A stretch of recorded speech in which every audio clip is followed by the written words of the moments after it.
You know, they say you can tell a lot about a future president by how he behaves as president-elect. And with 11 days ahead of his inauguration, a lot of people are doing that right now with this president-elect and trying to size up what kind of president he could make, just as they've done with a number of his predecessors, including JFK, against whom historian Jonathan Lewis finds more parallels than you might imagine. Very good to have you. Thanks for coming. My pleasure for being here. At first blush, that sounded like, well, that's kind of bizarre. But what do you see? What are the similarities?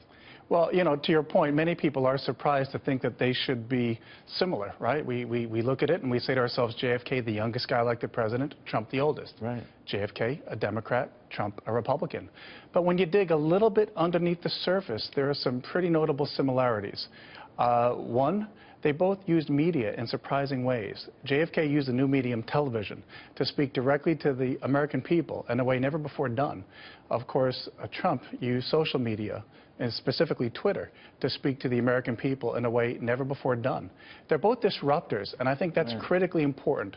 JFK viewed his predecessor, Eisenhower, as being slow-moving and behind the times in foreign policy. Trump the same. He views Obama as slow-moving and behind the times. And yet he was the younger guy, right? Exactly. So it's the opposite there. Do you think, Jonathan, that a lot has been put on, the pressure's been put on Donald Trump because critics have said, you're not a real Republican, you're not a conservative. People later said the same about JFK. Wait a minute, you're espousing these big old tax cuts. That's not what liberals do. So they were much more pragmatic in their approach to the job. What do you think of that? Well, I think at the end of the day, neither one is an ideologue. And I think that's important, and that's a reason for optimism. That you can be flexible. Because being flexible is critical for a successful presidency. However, I would think what's notable and what we should all be thinking about is the parallels that are of concern is if JFK was predisposed to take action early in his presidency, and he was frustrated by Congress. Even though the Democrats dominated Congress, he had a tough time making progress. And so he took action where he could, which was in foreign affairs. And that very forceful action led to the Bay of Pigs, which was a disaster. He had a summit with Khrushchev not that many weeks later. That was a disaster. That disastrous summit. Some people say it set up the Cuban Missile Crisis. It set up the Berlin Wall. The Soviets erected the Berlin Wall not many weeks later, and Kennedy did nothing. And then, of course, it was the setup to the Cuban Missile Crisis.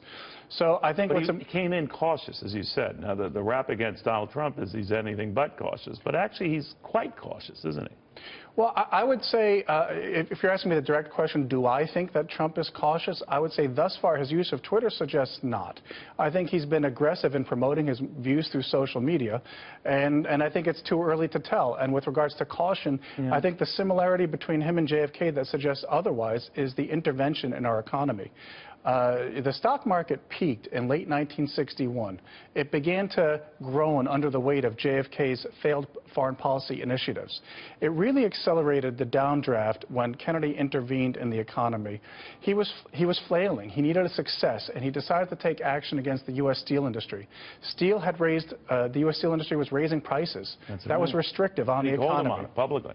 And Kennedy called Donald him on it. Trump's doing all this as president-elect. That's unprecedented. Absolutely, and that's where we have to draw the parallel. Again, the similarity and the concern.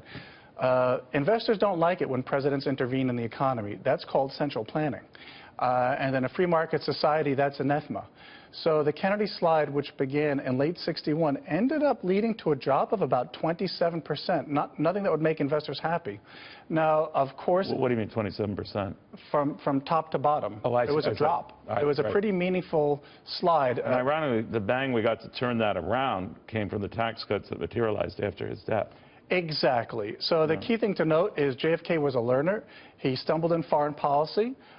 He stumbled in his intervention in the economy. He was willing and able to pivot. I always think that's crucial, to acknowledge a mistake and don't keep going down the same road if you're banging your head against the wall.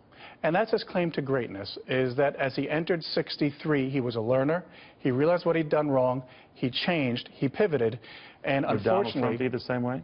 Well, there certainly is evidence that he has the capacity for flexibility, and that's what we'll all have to watch very, very closely. As an historian, do you worry about a president who will tweet a lot? I worry about the unintended consequences of communication strategies. And so therefore we have to be worried about the tweeting, and particularly so because, like Kennedy, Trump has surrounded himself with some notable advisors inexperienced in foreign affairs. And some of Trump's tweets have been national security related.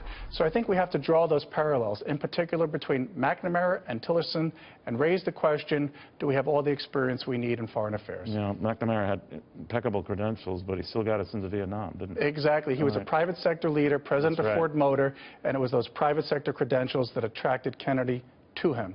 All right. Jonathan Lewis, Vieira Capital, CIO, historian extraordinary. Interesting read. So share that with your friends. There might be more in parallel here than we generally give thought.